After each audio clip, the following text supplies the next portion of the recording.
This is the Xiaomi 12, and we haven't seen a Xiaomi flagship this small in a while.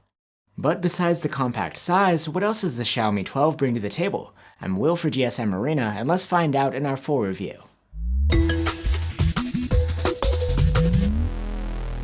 With the Xiaomi 12, Xiaomi is looking to attract customers that are after a smaller device.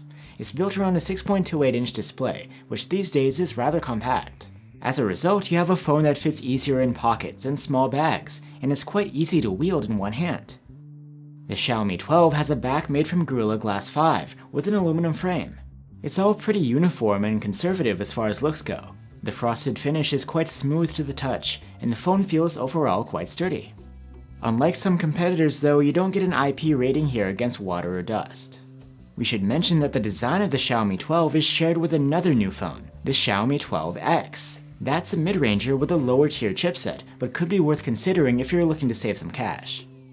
Let's move on to the Xiaomi 12's display. It's a 6.28-inch OLED with a 1080p resolution, Gorilla Glass Victus protection, and a fast 120Hz refresh rate.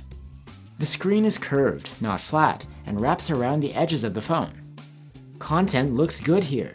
It's sharp and contrasty too, thanks to the OLED technology. And this is one of the first devices we've seen with 12-bit color. That's 68 billion colors.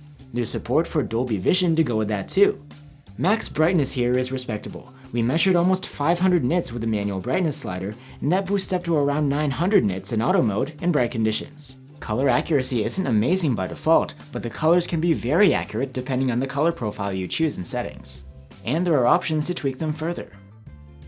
The screen has an extra responsive 480Hz touch sampling rate, which could give you an extra edge when gaming. And thanks to the high refresh rate, swiping and scrolling are extra smooth. The refresh rate will dial down to save energy based on what's going on, but unlike the Xiaomi 12 Pro, which has an LTPO panel, it can't go lower than 60Hz here. Under the display sits an optical fingerprint reader, and it's very fast and responsive. We wish it were located a bit higher on the device though. The Xiaomi 12 has the option for 128 or 256 gigs of storage on board, and that's not expandable through microSD. And for audio, the Xiaomi 12 has a pair of stereo speakers with Harman Kardon branding, and the second speaker has two grills, the earpiece and one on the top. The speakers earned a loudness score of very good on our charts, and we like the overall sound quality.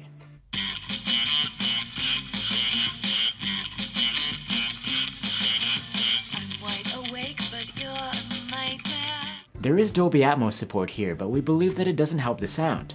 In fact, it seems to boost the mids while distorting the vocals and flattening out the bass. The interface of the phone is Xiaomi's MIUI 13 over Android 12, but despite that, it's pretty much all the same as on the Xiaomi phones that run on Android 11. There are a couple of extra features you get here thanks to Android 12.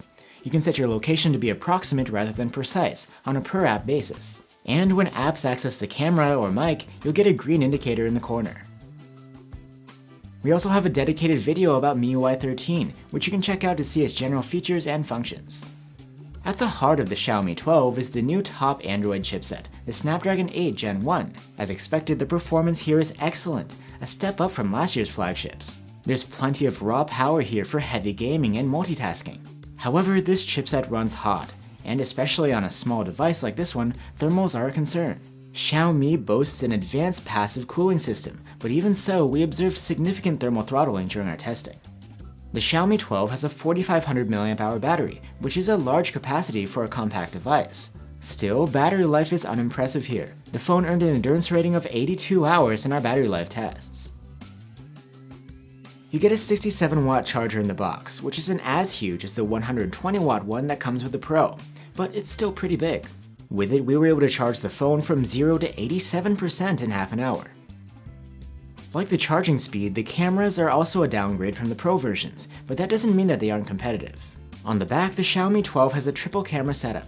There's a 50-megapixel main camera with OIS, a 13-megapixel ultra-wide, and a 5-megapixel telemacro camera which has autofocus. During the day, photos from the main cam look good, with consistent rendition. Everything looks sharp with plenty of fine detail. Dynamic range is wide, and noise is non-existent. Colors are a bit on the punchy side, but that's up to personal preference. Portrait shots look nice, with good sharpness and colors. The separation is decent, but can be tripped up from time to time with challenging scenes. Unlike the Pro model, here you don't get a telephoto cam, but rely on a digital crop from the main one. As a result of the upscaling, you get a dip in sharpness. The ultra-wide cam does a good job maintaining a rendition that's comparable to the main one. There's a bit less sharpness and not as much dynamic range, but is still plenty for this type of camera. Unlike many macro cams we see on budget phones, the 5-megapixel shooter does a good job here. Colors are punchy, contrast is good, and the sharpness is acceptable. The longer lens on this telemacro cam plus the autofocus make all the difference in perspective and ease of use. In low-light situations, the Xiaomi 12 will automatically apply night mode processing. The photos are quick to capture, and you get the same result as the manual night mode. The quality is great, with low noise and good sharpness that doesn't go into over-sharpened territory. The dynamic range is impressive, and photos are well exposed, with plenty of detail in well-lit areas and a fair amount in the shadows. The ultra-wide cam does a decent job for this sort of camera at night, especially with the auto night mode processing. The image stacking takes a bit longer than on the main cam, but you get a clean rendition with decent sharpness and detail, and good dynamic range. Selfies from the 32-megapixel front-facing cam look quite good, with plenty of fine detail, low noise, punchy colors, and wide dynamic range. Only the sharpness leaves more to be desired. 4K video quality from the main camera is pretty good. The footage has plenty of detail, accurate colors, and excellent dynamic range, and there's always-on electronic stabilization too. You can also record video in 8K at 24 FPS. The sharpness isn't what you'd expect at this resolution, and there isn't much more detail than 4K. We were impressed by the dynamic range at least. The ultra-wide camera's 4K videos are soft and lack fine detail. There's some visible noise and dynamic range is limited. At least the color rendition is pleasant. So that's the Xiaomi 12. You get a sturdy and compact form factor, a nice high refresh rate AMOLED display, stereo speakers, a top-tier chipset, and fast charging. The camera quality is pretty nice too. The biggest downside here is the mediocre battery life. You also don't get any ingress protection here or a telephoto cam. Still, the Xiaomi 12 is worth considering if you're looking for a compact flagship. You'll just have to weigh the pros and cons against the competition. Thanks for watching, guys. Stay safe and see you on the next one.